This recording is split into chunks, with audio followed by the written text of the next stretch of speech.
बातचीत की तैयारी के बीच बमबारी जारी, लेबनान के कई शहरों पर इजराइल का जोरदार हमला। आज सुबह से सरफंद कस्बे को निशाना बनाया गया।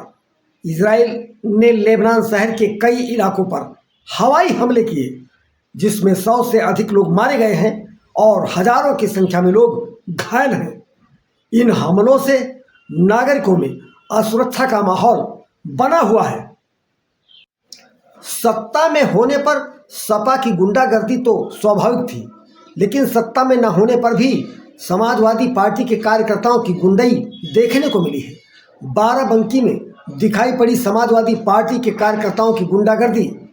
सतरिक हसेमऊ में सपा की सभा चल रही थी। इसी दौरान छुट्टी लेकर आया सेना का एक जवान मंच पर चढ़ गया और एमपी मोदी की प्रशंसा कर दी।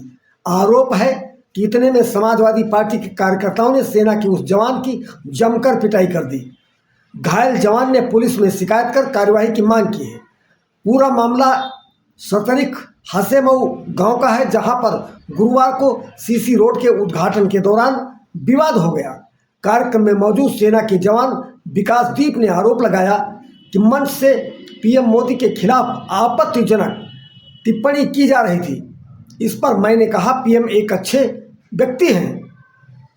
इसके विरोध के बाद कुछ लोगों ने उन्हें घेर लिया और लाठी डंडों से हमला कर दिया, जिससे उनके हाथ, पैर व सिर में गंभीर चोटें आई हैं। विकासदीप 18 वर्षों से सेना में हैं। इन दिनों छुट्टी पर गांव आए थे।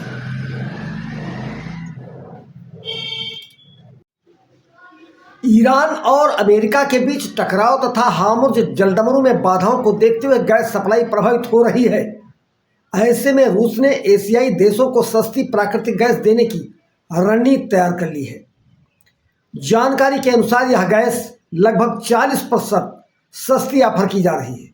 इसका उद्देश्य खरीदार तलाश करना व प्रतिबंधों के अवसरों को कम करना है।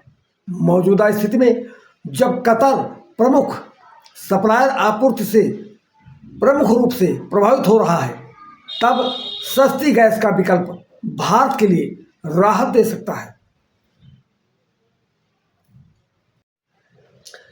भारत, यूएस, इजराइल और ईरान युद्ध को लगभग 1 महीने से बड़े ही गहन तरीके से मॉनिटरिंग कर रहा है। दोनों देशों के जंग लड़ने के तरीके, कमियों, खूबियों समेत अनेक पैतरों पर बारीकियों को देख रहा है। युद्ध विराम के बीच इस्लामाबाद में शांति वार्ता होने जा रही है।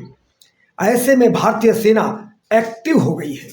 सेना की स्पेशल फोर्स पैरा कमांडोज को मुस्लिम देश में भेजा जा रहा है, जहां पर वे एक विशेष मिशन को अंजाम देंगे।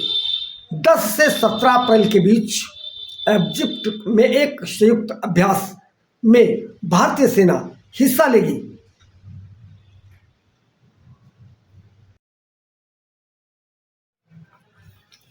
ईरान और अमेरिका के बीच बिचौलिया बनने की कोशिश में बुरी तरह फंसा पाकिस्तान। एक तरफ लेबनान पर इजराइल के भीषण हमले के बाद सीज फायर टूटने का खतरा बढ़ाने लगा है।